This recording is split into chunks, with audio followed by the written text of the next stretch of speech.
안녕하세요. 전 30대 후반이고 결혼한 지는 4년쯤 되었습니다. 아직 아이는 없는 상태이고 거지근상이라고도 하시죠? 제가 오늘 들려드릴 제 사연의 큰 주제가 바로 이 거지근상인데요. 며느리인 저를 딸처럼 생각하시겠다더니 정작 돈 앞에서는 아들과 며느리를 제대로 차별하시는 저희 시모에 대한 사연입니다. 그 전에 저는 다니던 대학을 자퇴하고 피부관리사로 일하기 위해 자격증을 준비했어요. 자격증을 준비하자마자 운이 좋게도 피부과에 바로 취업을 할 수 있었고 취업해서 많은 걸 배우며 일을 했죠. 사회초년생이고 신입이다 보니 제가 아무리 열심히 한다 해도 피부과에선 버는 돈에 한계가 있어서 조금 속상하긴 했습니다. 제가 하는 노동에 비해 박봉에 속했으니 말이죠. 그러던 중 제가 잘 따르고 좋아라 했던 언니가 있는데 그 언니가 피부과로 관두고 에스테틱 쪽으로 갔거든요. 그쪽에 털을 잡고 있었는데 벌이가 훨씬 괜찮고 일하는 것도 훨씬 괜찮다며 저도 그쪽으로 오라고 했죠. 많은 고민을 하던 끝에 저는 에스테틱 샵으로 옮겨서 일을 했습니다. 확실히 벌이가 달랐고 제가 하는 만큼 벌 수 있는 구조인 곳에서 일을 했어요. 그러다 보니 손이 빠른 편이고 저를 찾아주시는 고객들이 많으셔서 돈은 아쉽지 않게 벌 수 있었습니다. 물론 퇴근하고 나면 온몸이 아프고 녹초가 되었지만 쌓이는 돈을 보면 그렇게 뿌듯할 수가 없었죠. 일이 힘들고 정신없다 보니 돈 쓸 곳도 없었고 솔직히 20대 내내 거의 돈을 모으기만 했던 것 같습니다. 제게는 목표가 하나 있었거든요. 언젠가 꼭 내 샵을 차려야지 라고 크게 다짐했고 그러기 위해선 돈을 많이 모아야 했습니다. 미친 듯이 일을 했고 고객 관리에도 소홀하지 않았어요. 옮긴 에스테틱에서 쭉 몇 년을 채우며 일을 하던 중 늘 제게 관리를 받으시던 고객께서 하루는 관리가 끝난 후 말씀을 하셨죠. 사실은 저희의 경쟁샵이었던 그 샵 실장이고 스킬이 남달라서 몇 번이나 와서 테스트를 해봤는데 너무 욕심이 난다면서 저를 스카웃하고 싶다고 하셨습니다. 솔직히 있던 곳에서 대우가 나쁘진 않았으나 연봉을 올리는데 한계가 있었고 저보다 다 나이대가 있다 보니까 한참 어린 제가 돈을 잘 버는 걸 못마땅해 하는 관리사들이 꽤 있었죠. 또 오래 일하기도 했고 슬슬 옮길까 싶었던 찰나에 너무 좋은 기회였고 전 제안을 받아들였습니다. 그렇게 제안을 받아들이고 간 경쟁샵의 조건은 너무 좋았어요. 워낙 유명한 곳이어서 연봉은 비교가 안 될 정도였죠. 그전에도 돈을 열심히 모을 수 있었는데 이직한 샵에서는 더 버니까 더 모을 수 있었습니다. 또 실장님, 대표님께서는 제게 스킬이 남다르다며 고객 관리하는 센스도 있으니까 여기서 멈추지 말고 꼭 샵 오픈도 해보라며 제가 더 성장할 수 있도록 키워주셨어요. 실장님과 대표님이라고 해봤자 저랑 나이 차이가 그렇게 많이 나지도 않았고 제게는 너무 든든한 선배 같은 느낌이었죠. 여기서 자리를 잡고 30대를 맞이했을 때 남편을 만나 연애도 시작했습니다. 남편은 제 일에 푹 빠져서 하는 제 모습이 너무 멋지다고 해줬고 샵을 차린다는 저를 응원해줬죠. 제가 늘 일 때문에 바쁘고 늦게 끝나서 데이트도 제대로 못했지만 그런 부분도 다 이해해줬던 사람이에요. 만나면 늘 제 손목과 손가락부터 마사지를 해주던 사람이었죠. 고객들 관리를 해주다 보면 손가락, 손목 나가는 건 일도 아니어서 늘 아팠거든요. 그걸 잘하기에 제 손을 꼭 잡아서 마사지 해주는 게 습관이 되었던 따뜻한 사람이었습니다. 그런 남편과 3년 넘게 연애를 했을 때쯤 전 드디어 제 샵을 오픈하게 되었고 너무 설레이고 행복했어요. 다행인 건 제 샵을 오픈한다는 소식을 듣고 직원으로 와주겠다는 선후배분들이 많아서 다행이었습니다. 샵 컨셉의 규모도 있었고 회원제, 예약제로만 운영해야 하는 고급 VIP 에스테틱이라서 아무나 그냥 들어와서 관리를 받을 수 있는 에스테틱은 아니었어요. 그만큼 관리사들도 신중하게 채용을 했죠. 프라이빗함의 끝을 보여주는 샵이라서 그런지 이런 걸 선호하시는 분들이 많이 찾아주셨고 오픈빨이 시들해져도 영업은 성공적으로 잘 되었습니다. 샵이 안정되었을 때 저희는 바로 결혼을 했어요. 결혼하고서는 인생의 모든 걸 잃은 듯한 기분이 들었던 게 평생의 꿈이던 제 샵도 오픈을 했고 결혼이란 숙제도 뭔가 해냈으니 이제 더 바랄 것도 없었습니다. 무엇보다 남편과 있으면 마음도 편해지고 안정되는 게 너무 좋았거든요. 결혼을 하고 집에 있으니 그렇게 편한 시간이 길어져서 더욱 좋았죠. 샵을 오픈하고서는 특 VIP가 아닌 이상 제가 직접 관리를 할 일이 없어서 일찍 출근하고 늦게 퇴근할 일이 없었습니다. 그래서 남편 아침도 차려주고 청소도 하고 천천히 오후쯤 출근해서 샵 관리를 하고 그러다 퇴근을 했어요. 20대 때부터 쭉 쉼없이 달려왔던 삶에 드디어 쉼이란 게 생긴 기분이었죠. 그럼에도 불구하고 마냥 쉬지는 못했던 게 저를 보고 오시는 고객들이 많았기에 저희 관리사분들에게 주기적으로 제 스킬과 노하우를 알려주는 수업도 1대1로 진행을 했습니다. 물론 아무나 알려주는 건 아니었고 정해진 연차수가 된 직원의 한정에 알려줬어요. 그렇게 되면 VIP 고객 관리가 가능해지는 거고 급여가 달라지죠. 또한 저 역시 직원이었던 시절이 길었기에 복지를 최대한 섭섭하지 않게 해주려고 노력을 많이 했어요. 불필요한 복지는 하지도 않았고 현실적으로 필요한 복지로만 말이죠. 바로 직전에 저를 스카우트해 주셔서 함께 일했던 실장님과 대표님은 제가 이렇게 성공한 걸 너무 기특해 하셨고 이제는 서로 대표님 언니, 동생하는 사이가 되었습니다. 사석에서 만나 술도 마시고 놀기도 하고 사업 얘기도 하는 그런 사이가 되었죠. 지역구가 달라서 경쟁샵이 아니니 그럴 수 있었던 것 같아요. 원래 저희 친정집은 가난까지는 아니어도 넉넉하지 못한 집안이었습니다. 늘 돈에 쫓기듯 살았던 집안이었고 돈이 없어서 서름을 겪었던 집안이었죠. 아직도 기억나는 게 중학교를 들어가야 해서 교복을 맞추려는데 몇만 원이 더 비싼 교복 브랜드가 있었어요. 그런데 거기가 유명했습니다. 어린 마음에 당연히 그 브랜드에서 사고 싶다고 했으나 부모님께서는 한푼이 아쉬운 입장이니 들어본 적도 없는 노브랜드 교복을 사게 되었죠. 첫 교복을 입는 설레임도 사라졌고 집에 오자마자 셔츠고 마이고 붙어있는 택을 가위로 다 잘라버리기 바빴습니다. 친구들이 너 어디 거야? 라고 물어보면 대충 둘러대고 말았고 제가 원했던 그 브랜드 교복을 입은 친구들을 보면 그렇게 부러웠죠. 이거 말고도 고등학교는 급식 사건도 있었네요. 줄 서서 식당을 들어가야 했는데 입구에서 카드를 찍어야 합니다. 그런데 급식비를 미납한 사람은 삑삑삑삑 하고 굉장히 큰 소리가 나요. 한두 번 그런 소리가 난 적이 있어요. 늘 떨렸습니다. 소리가 작은 것도 아니고 커서 다 알 수 있는 정도였고 너무 창피하고 부끄러웠거든요. 그래서 괜히 카드를 안 들고 왔다고 거짓말을 하고 선생님께 혼나고 들어가서 밥을 먹기도 하고 그랬습니다. 주머니에 있는데 말이죠. 돈이란 게 참 그래요. 돈이 뭐길래 사람을 한없이 기쁘게도 만들었다가 비참하게도 만드는 건지 아무리 생각을 해봐도 돈은 나쁜 것 같습니다. 이렇게 배고프고 아파본 적이 있기에 전 제가 성공하고 여유를 찾고 나서 전세 대출을 끼고 살던 부모님께 자가집을 사드렸어요. 사람이 집이 있어야 안정이 되게 살잖아요. 처음으로 자가집에서 살게 된 부모님은 저를 끌어안고 엉엉 우셨고 제 위로 언니가 2살인 언니가 있는데 언니는 고맙다고 했죠. 동생이 하든 언니가 하든 집을 산 거면 된 거라고 고맙고 미안해할 필요 없다고 그렇게 훈훈하게 마무리를 했습니다. 이후에도 평생 어떻게든 딸 둘 먹여 살리려고 고생하신 부모님 돈 걱정 없이 사시라고 금전적으로 도움을 많이 드렸어요.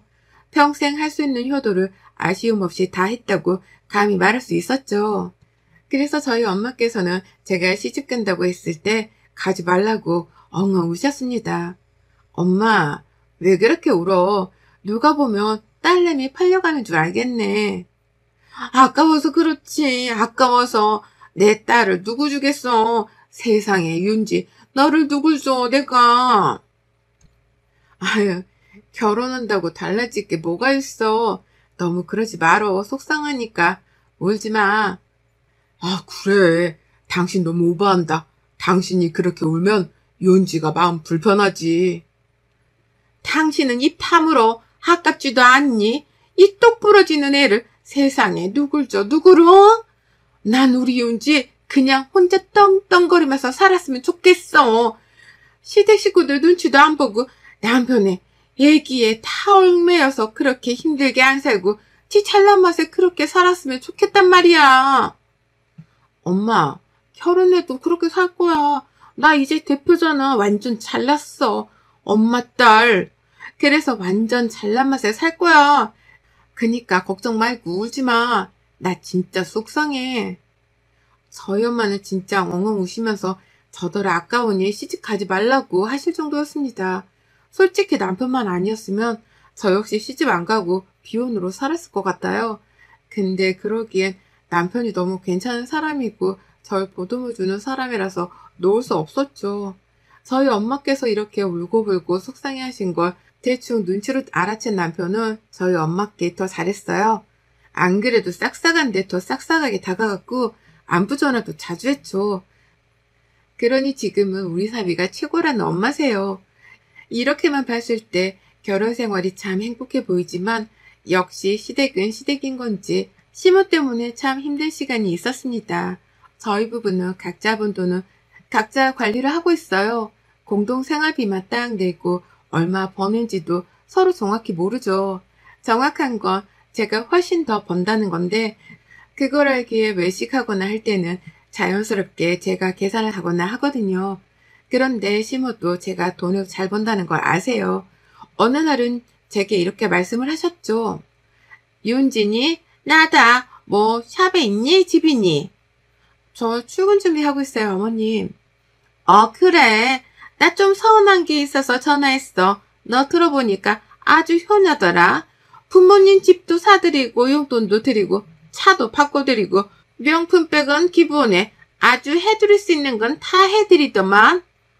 네? 그게 왜요? 뭐 그게 왜요? 왜냐니? 너 나한테 뭐 해줬어?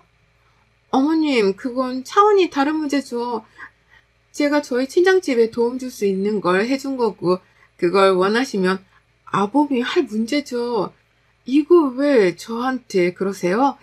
그리고 제가 제 부모님한테 제가 번 돈으로 효도를 했는데 왜 어머님이 서운하신지 모르겠네요.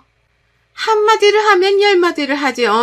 아무리 내가 네 엄마가 아니고 시엠이라고 해도 그렇지. 좀 도와주고 같이 해줄 수 있는 거 아니냐? 난 언제 무너질지도 모르는 집에서 무릎도 아픈데 계단 오르고 내리면서 살고 있는데 안 불쌍하니? 어머님 그러셨어요? 제가 형님이랑 아범한테 당장 말할게요. 진작 말씀하시지 왜 참으셨어요? 이건 그냥 못 넘어가죠. 뭐? 예, 윤지야, 아니다. 뭘 말하니? 그게 아니고. 아니에요. 제가 당장 말해서 해결할게요. 끊어보세요. 어머님 연락드릴게요. 전 말도 안 되는 소리로 저를 모함하는 시모에게 되려 한 방 먹였습니다. 저희 시모는 제게 늘 입버릇처럼 하는 말이 있으셨어요. 딸 같은 며느리, 엄마 같은 시모 사이로 지냈으면 한다고 고백을 뜬없이 우리 그렇게 지내자고 말이죠. 그래놓고는 정작 이럴 때 보면 본인 아들과 딸 주머니에서는 1,000원 한 장 꺼내는 걸 아까워하고 며느리인 제 주머니에선 1,000만 원 1억이 나와도 아깝지 않고 당연히 여기는 사람이었습니다. 그리고 웃긴 건 본인 자식들에게 돈 얘기하는 걸 꺼려했죠. 그걸 이용해서 전 바로 형님에게 전화를 했습니다. 형님, 저예요. 잘 지내고 계시죠? 올케 오랜만이네. 잘 지내고 있지. 올케는 별일 없지? 네, 형님, 통화 가능하세요? 응, 왜 무슨 일 있는 거야? 네, 조금 전에 어머님이랑 전화를 했는데 어머님이 무릎이랑 관절이 안 좋으셔서 계단 오르고 내려오는 게 힘드신가 봐요. 집도 다 무너질 것 같은 집에서 어머님 홀로 살고 계신다고 한마디 하시더라고요. 정말이야? 2층이고 거기서 오래 사셨는데 갑자기 왜 그러시지? 올케한테 뭐라고 한 거야? 정확히 뭐라고 했어? 저희 집도 어려웠었거든요. 그래서 제가 돈 벌어서 저희 부모님 집 해드렸었는데 시집 오기 전에 그걸 어떻게 남편이 말한 건지 그 말씀을 하시면서 저희 부모님한테만 효도한다고 뭐라고 하시더라고요. 어머님이 그렇게 힘드신 거면 이사해드려야죠. 뭐야? 아니 그걸 왜? 아유, 옳게. 내가 엄마랑 얘기할 테니까 신경 쓰지 말고 기분 상했을 건데 미안해. 아니에요, 형님. 그냥 이사를 해드려야 할 것 같아서요, 저는. 한두 푼 드는 것도 아니고 멀쩡하게 잘 살던 집에서 이사를 왜 가? 아니야, 내가 말할게. 이어서 전 남편에게도 똑같이 말을 해줬고 형님과 남편은 시모에게 전화해서 막 뭐라고 했더라고요. 들어보니 시집도 오기 전에 본인이 벌어서 본인 부모 집을 사줬으면 기특하다고 칭찬을 해줘야지 왜 그걸 시샘하면서 집 사달라고 하냐고 애도 아니고 민망해 죽는 줄 알았다면서 형님이 난리를 치셨다고 합니다. 2층이라고 해봤자 계단도 얼마 없는 거 뻔히 아는데 그러지 말라고 하셨고 시모는 제대로 심술이 나셨겠죠. 그 이후 한동안은 제게 연락이 안 오더라고요. 그리고 남편이 앞으로는 시모가 이런 식으로 제게 뒤에서 말을 하면 본인이 대놓고 다 말을 해주라고 쏘가리 하지 말라고 하길래 알겠다고 했습니다. 그렇다고 해서 제가 시모에게 아무것도 안 해준 것도 아니에요. 시모네 집이 워낙 낡았었는데 저희 신혼집을 보고 몇 달 내내 들들 볶아서 리모델링을 싹 해드렸고 그 공사를 하는 한 달이란 시간 동안 저희 집에서 지내시라고 선뜻 먼저 말씀도 드렸습니다. 리모델링 비용도 꽤 나왔고 그 와중에 가전제품도 욕심을 내셔서 냉장고랑 에어컨도 바꿔드렸습니다. 저 역시 하늘에서 돈이 뚝딱 떨어지는 게 아니고 노력해서 버는 돈인데 당연하다는 듯 쓰려는 시모가 너무 얄미웠습니다. 더 웃긴 건 에어컨 살 때 남편이 계산을 하려고 하자 시모는 거의 몸을 던지듯 날라서 막았고 윤지가 한다고 하잖아 라고 해서 어이가 없었거든요. 이렇게 본인 아들이 돈 쓰는 건 온몸을 다해 티나게 막아서 더 얄미운 사람입니다. 그러던 중 시모가 어느 날은 전화가 와서 저희 샵에 한번 와보고 싶다는 거예요. 솔직히 흔쾌히 알겠다고 하고 싶진 않았으나 막을 명분이 없었기에 그렇게 하시라고 했고 예약을 해드렸습니다. 스킨의 바디까지 풀코스로 해드렸고 시모는 너무 황홀하다며 너무 좋아하셨어요. 세상에 이렇게 좋으니까 돈 있는 사람들이 돈 써가면서 받는 거구나. 너무 좋다 윤지야. 좋으셨어요? 다행이네요 어머님. 아유 며느리가 이렇게 좋은 걸 하고 있었는데 내가 그걸 이제 알았네. 어머님 저희 샵이 회원제고 단가가 비싸요. 이번에는 제가 어머님 처음 오셔서 제가 계산할 건데 다음에는 참고하셔서 오셔야 해요.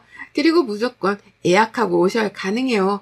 저희가 재료도 다 비싼 것만 쓰고 인건비도 비싸서 가족도 공짜는 어려워요. 전 분명하게 선을 그어서 말한 게 시모가 딱 봐도 다음에 또 공짜로 받으러 오려는 기세가 보였거든요. 그런데 아니나 다를까 이날 이후부터 출근도 전에 실장에게 전화가 왔고 당황스러워했죠. 시모랑 통화한 녹취본을 보내줘서 들어봤어요. 나 대표 CM이에요. 내일 나랑 2명 더 갈 거니까 예약해주고 저번에 받은 거 똑같이 해줘요. 아, 네. 안녕하세요, 고객님. 내일은 저희가 이미 예약이 마감되셔서 다른 날로 도와드려야 할 것 같아요. 가장 빠른 날이 다음 주 월요일 오후 2시 타임 있으신데 괜찮으세요? 괜찮겠어요? 못 알아들었나 본데 나 대표 CM이라고요. 거기 대표 CM이라고. 아, 네. 그런데 저희가 100% 예약제로 룸이 다 예약이 된 상황이라 어떻게 해드릴 수가 없어서요. 그쪽 실장이죠? 내가 우리 며느리랑 전화하고 전화할 테니 기다려봐요. 장난치는 것도 아니고 대표 CM이한테 대접을 이따위로 해? 듣는데 제가 다 민망해서 혼났습니다.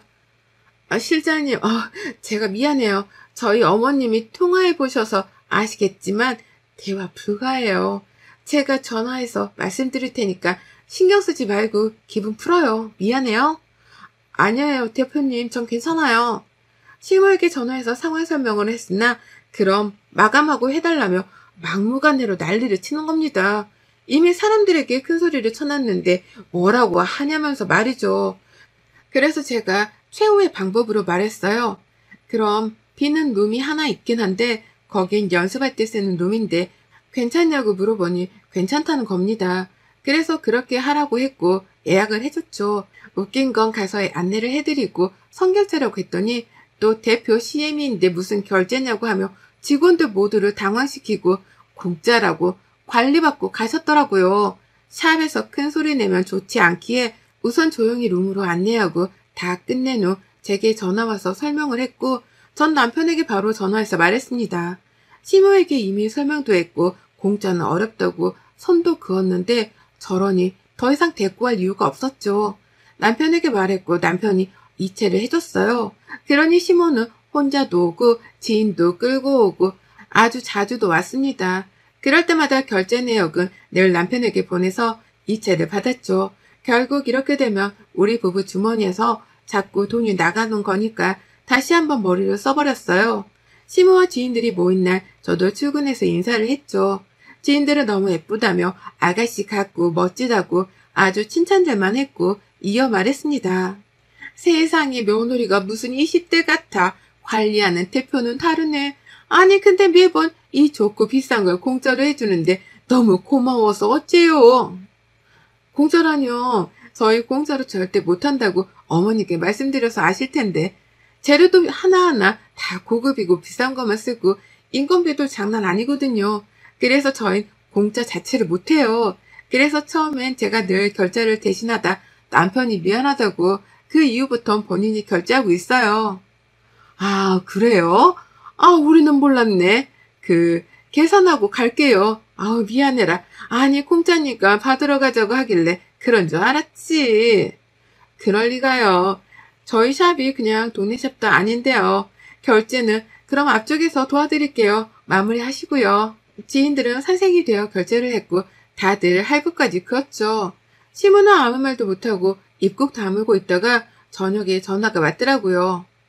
얘, 너 지금 나랑 장난치니? 내 아들 돈으로 왜 네가 여태 생색을 내? 저 생색 낸 적 없는데요, 어머님. 제가 돈 내고 하시라고 몇 번을 말씀드렸잖아요. 공짜로 못 하신다고.